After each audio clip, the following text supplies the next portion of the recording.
Over the last few weeks, we've been talking about something simple but powerful. Touch. Not complicated routines. 20 steps aren't necessary. Not more products. Our shelfies are full. Just the way we move our hands across our own skin.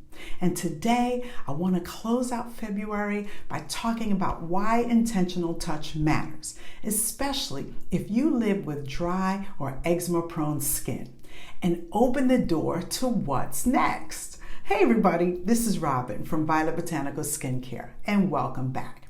We've talked about why skin can still feel dry after lotion or moisturizing. We've talked about overstimulation, not focusing, doom scrolling. We've talked about rushing through care without even realizing it, not being intentional. And what keeps surfacing is this: the body feels the way we care for it. When everything is rushed, your body stays slightly tense. You stay in go mode. You don't calm down. When touch is slow and steady, something shifts. There's growing research that shows touch can influence how we feel physically and emotionally. It's about our well-being. Studies suggest that slow, intentional touch can support stress regulation and help lower cortisol levels, the hormone associated with stress. And if you live with eczema, this matters because there's a relationship between stress and eczema flares. Research has shown that stress can increase scratching behaviors in people with atopic dermatitis, which can feed the itch-scratch cycle. That doesn't mean touch cures anything, but it does mean that anything that helps your body shift towards calm can be supportive as part of your overall routine. I've experienced this personally.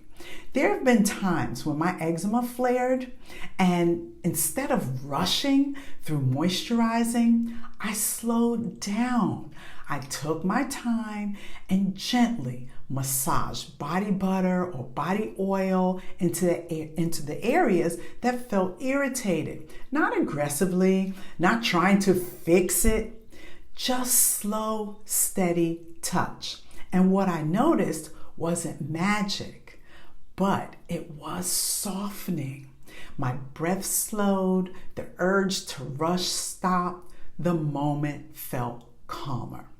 And that shift, that softening can be supportive when your skin feels reactive. If you've ever had a flare, you know how easy it is to feel frustrated or even disconnected from your own skin. Slowing down can change that relationship because this isn't just about hydration, it's about reminding yourself that you live in this body, not just manage it. Reclaiming touch as something that supports your mental and physical well-being. Reclaiming body care as foundational, not optional. Your body isn't something you power through. It's not the next thing on your to-do list. It's something you inhabit, and how you touch it shapes how you relate to it.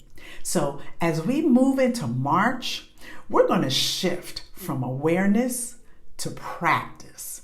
We're going deeper into reclaiming body care, not just philosophically, educationally, but practically.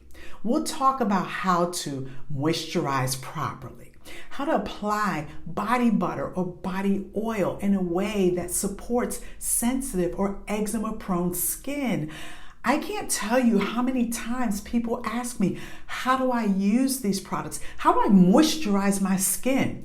So, how to slow your routine down without adding more steps. How to make body care feel intentional instead of automatic. Remember, this is not your to-do list, because reclaiming doesn't mean doing more. It means doing what you're already doing, but doing it differently. If February was about noticing the rush, March is about reclaiming what was rushed. Intentional touch can be supportive for your well-being. And reclaiming body care might shift how you relate to yourself, especially on the days your skin feels sensitive. Slow care feels different. And next month, we're going to practice it. So thank you for joining me today, and I look forward to the next time. See you soon.